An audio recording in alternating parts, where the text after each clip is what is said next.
Hola,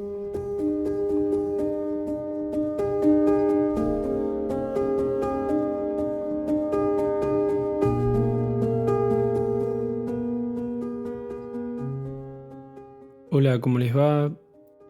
Espero que muy bien. Bienvenidos otra vez a un nuevo capítulo de este podcast En Búsqueda del Ocio, donde hablamos temas relacionados con el ocio, el ser y la vida. Bueno, una breve introducción. Como comentamos en el primer capítulo de este podcast, que te invito a escuchar si todavía no lo hiciste, podemos decir que el ocio es el momento fundamental en que el hombre se conecta con quien verdaderamente él es. Es cuando el hombre valora, ve o experimenta el valor verdadero de las cosas. Bueno, eso como recordatorio rápido de algunas definiciones, para que lo tengamos presente. Pero en este episodio vamos a apoyarnos en un gran autor para profundizar más en este tema. C.S. Lewis es un conocido escritor inglés, seguramente lo conocen, el que escribió las conocidas Crónicas de Narnia. Pero hoy no vamos a hablar de Narnia, sino de otro de sus libros fascinantes, The Screwtape Letters, o en español, Cartas del Diablo a su sobrino. ¿De qué se trata este libro? Bueno, es una serie de cartas escritas por un demonio llamado Screwtopo a su sobrino Orugario, enseñándole el arte de separar a los seres humanos, a quienes ellos llaman pacientes, de Dios. O sea, separar a los seres humanos de Dios, a quien denominan el enemigo. Ellos denominan a Dios el enemigo. De eso se trata el libro, ¿no? De una serie de cartas que Screwtopo le escribe a Orugario para ver cómo es ese arte. Pero ¿por qué traer esto a un podcast sobre el ocio? Bueno, porque en una de estas cartas, Lewis, el autor, nos regala una mirada muy profunda sobre los auténticos placeres. Esto es lo que me interesa hoy. Esos momentos que parecen simples, pero que tocan lo más hondo de la persona. Y ahí es donde se enlaza directamente con lo que venimos trabajando sobre el ocio. Voy a leer algunas partes de esta carta para que lo vayamos desglosando. El contexto de la situación de la que trata la carta es de un hombre que se dio el gusto de dar un paseo hacia el molino solo. Entonces Screwtopo, que es este demonio, comienza retando a Orugario porque le dice que dejó que ese hombre se le escape de las manos. Dice así: la situación es muy grave y realmente no veo motivo alguno por el que debiera tratar de protegerte de las consecuencias de tu ineficiencia. Un arrepentimiento y una renovación de lo que el otro llama gracia, de la magnitud que tú mismo describes, suponen una derrota de primer orden. Equivale a una segunda conversión y probablemente más profunda que la primera. Qué interesante cómo empieza, pero sigamos un poco. Luego le comienza a enumerar los errores. En primer lugar, según tú mismo dices, permitiste que tu paciente leyera un libro del que realmente disfrutaba, no para que hiciese comentarios ingeniosos a costa de él ante sus nuevos amigos, sino meramente porque disfrutaba de ese libro. En segundo lugar, le permitiste andar hasta el viejo molino y tomar allí el té, un paseo por un campo que realmente le gusta, y encima a solas. En otras palabras, le permitiste dos auténticos placeres positivos. ¿Fuiste tan ignorante que no viste el peligro que entrañaba esto? Lo característico de las penas y de los placeres es que son inequívocamente reales y en consecuencia, mientras duran, le proporcionan al hombre un patrón de la realidad. Hasta ahí esta parte de la carta. Bueno, el demonio, vemos que le reclama al otro demonio que haya permitido que esta persona haga estas cosas que realmente le gusta hacer y que además son placeres reales, que le proporcionan al hombre realidad. Veamos qué audacia, ¿no?, que tiene este demonio, cómo conoce al hombre. Sigamos con la carta. Dice: ¿cómo puedes no haberte dado cuenta de que un placer real era lo último que debías permitirle. ¿No previste que por contraste acabaría con todos los oropeles que tan trabajosamente le has estado enseñando a apreciar? Oropeles acá serían cosas de poco valor y mucha apariencia. Y que el tipo de placer que le dieron el libro y el paseo es el más peligroso de todos. Que le arrancaría la especie de costra que has ido formando sobre su sensibilidad y le haría sentir que está regresando a su hogar, recobrándose a sí mismo, como un paso previo para separarle del enemigo. Querías apartarle de sí mismo y habías hecho algunos progresos en esa dirección. Ahora todo eso está perdido. Qué interesante. Recordemos especialmente en esta parte esa frase que dice regresando a su hogar, recobrándose a sí mismo. Para comentarla después. El demonio se enoja porque no le sirve esto, ¿no? Ya después lo vamos a comentar. Pero veamos cómo conoce este demonio al hombre en su propia naturaleza. Veamos cómo explica al otro demonio el funcionamiento de la persona.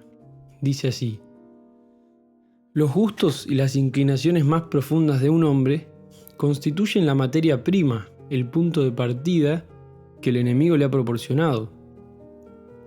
Alejar al hombre de ese punto de partida es siempre, pues, un tanto a nuestro favor.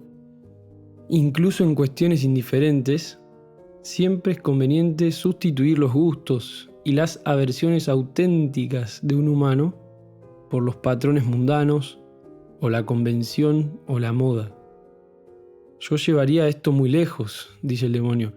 Haría una norma erradicar de mi paciente cualquier gusto personal intenso que no constituya realmente un pecado, incluso si es algo tan completamente trivial como la afición al cricket, a este deporte, ¿no? O a coleccionar sellos o a beber batidos de cacao. Estas cosas, te lo aseguro, de virtudes no tienen nada, pero hay en ellas una especie de inocencia, de humildad, de olvido de uno mismo, que me hacen desconfiar de ellas. El hombre que verdadera y desinteresadamente disfruta de algo, por ello mismo, y sin importarle un comino lo que digan los demás, está protegido contra algunos de nuestros métodos de ataque más sutiles. Hasta ahí esta parte. Escrutopo, el demonio que está escribiendo, que está hablando, no quiere que el hombre tenga esos momentos en que se olvida de sí mismo, en que es inocente, dice él, humilde, y disfruta de algo sencillo. Ya veremos por qué, ¿no? Ya se irán imaginando. Pero sigue diciendo: debes tratar de hacer siempre que el paciente abandone la gente, la comida o los libros que le gustan de verdad, y que los sustituya por la mejor gente, entre comillas, la comida adecuada, entre comillas, o los libros importantes, entre comillas también. Conocí a un humano que se vio defendido de fuertes tentaciones de ambición social por una afición más fuerte todavía a los guisados con cebolla. Qué impresionante lo que marca Luis acá. Cómo un gusto simple y sencillo, pero auténtico, puede salvar al hombre de la vanidad y la ambición. Cómo las cosas que valen para el hombre no son las que son bien vistas ante el mundo o bien reconocidas para los demás, sino las que lo conectan con lo más auténtico de sí mismo. En el ejemplo que acaba de poner sería un guisado con cebolla. Vamos con el final de la carta. Dice Escrutopo: lo mejor es impedir que haga cualquier cosa. Mientras no lo ponga en práctica, no importa cuánto piense en este nuevo arrepentimiento. Déjale hacer lo que sea, menos actuar. Ninguna cantidad, por grande que sea, de piedad en su imaginación y en sus afectos nos perjudicará si logramos mantenerla fuera de su voluntad. Como dijo uno de los humanos, los hábitos activos se refuerzan por la repetición, pero los pasivos se debilitan.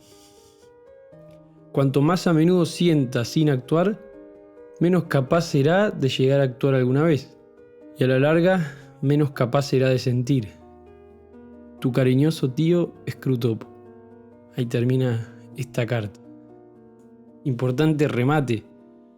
Se refiere a los buenos deseos, buenos sueños, buenos afectos, que quedan en eso, en sueños, pensamientos, pero que nunca pasan a la acción, que el hombre nunca se resuelve en llevar a cabo. Pueden ser nuestras ganas de hacer cosas buenas que nos gustan, que nos edifican, que sabemos que nos hacen bien, pero que quedan en eso, en simples buenas intenciones. Esto es territorio ganado para Scrutopo, cuando es así. Bien, tratemos de pasar en limpio entonces algunas ideas presentes en esta carta. Como ya se habrán dado cuenta, lo que este hombre hizo en este recorrido al molino fue tener un momento de ocio verdadero, bueno y edificante. Un momento de gracia, como lo menciona el demonio él mismo en la carta. Esto alerta a los demonios porque es una derrota para ellos. Cuando el hombre vive ese ocio, se conecta consigo mismo de un modo profundo, auténtico y personal, se conecta con la realidad que lo rodea, por ejemplo, el molino, el campo que hay en ese recorrido, el té, el libro, y se conecta con el Creador, que es el origen de todas estas cosas que mencionamos. Entonces esto es claramente una derrota para Scrutopo y para el otro demonio, que quieren que el hombre haga lo contrario. Quieren que el hombre se aleje de estas situaciones, de vivencias profundas, sencillas. En una parte de la carta que no leí todavía en voz alta, Scrutopo dice: recuerda siempre que a él, refiriéndose aquí a su enemigo, a Dios, le gustan realmente esos gusanillos, o sea, nosotros los seres humanos seríamos los gusanillos, y que da un absurdo valor a la individualidad de cada uno de ellos. Cuando él habla de que pierdan su yo, se refiere tan solo a que abandonen el clamor de su propia voluntad. Una vez hecho esto, él les devuelve realmente toda su personalidad y pretende, me temo que sinceramente, que cuando sean completamente suyos, serán más ellos mismos que nunca. Miren qué sabio que es este demonio, ¿no? Cómo lo conoce a Dios y cómo conoce la naturaleza humana. En los momentos de ocio, somos más nosotros mismos. Es como que brota, sale a la luz nuestra individualidad. Por eso es tan importante fomentar nuestros buenos deseos y gustos, que nos conectan con quienes somos y nos sacan de la moda, que hace justamente lo contrario. La moda borra toda individualidad y hace que seamos todos iguales, como fotocopias, como una masa sin forma que nos distrae de quienes somos de verdad, cada uno por separado. Por otro lado, el demonio decía que estas cosas que el hombre hizo lo hacían como regresar a su hogar, recobrarse a sí mismos. ¿Recuerdan esa parte? Uno lo puede experimentar en carne propia. Eso es lo que el ocio verdadero, bien entendido, produce en nosotros. Un sentimiento de volver a casa, de estar en donde tenemos que estar, de ser quienes somos de verdad, sin máscaras, de gozar de lo real. Esto solo se da en lo sencillo, en lo que sale de lo más auténtico nuestro. Pensemos nosotros ahora, o tratemos de recordar, o quizás descubrir, si todavía no lo sabemos, cuál es nuestro molino, cuál es nuestra taza de té, cuál es nuestro paseo y cuál nuestro libro favorito, como ejemplos de llevar a cabo el ocio. Y recurramos con voluntad a ellas, para no quedar en simples buenas intenciones, que es lo que buscan Scrutopo y sus compañeros. Porque quizás regresando a estas cosas, podamos regresar a casa, al lugar donde somos más libres, donde somos más felices. Yo acá hice algunos recortes de la carta 13 del libro Cartas del Diablo a su sobrino, de C.S. Lewis. Te invito a buscarla en el libro para releerla con más atención y sacarle más provecho y meditarla un poco más. Gracias por acompañarme en este camino en búsqueda del ocio. Si pensás que estas reflexiones le pueden servir a alguien que conoces, aprovechá a compartírselo. Y si no escuchaste los episodios anteriores, aprovecha a hacerlo. Nos vemos pronto en el próximo para seguir explorando en estos temas.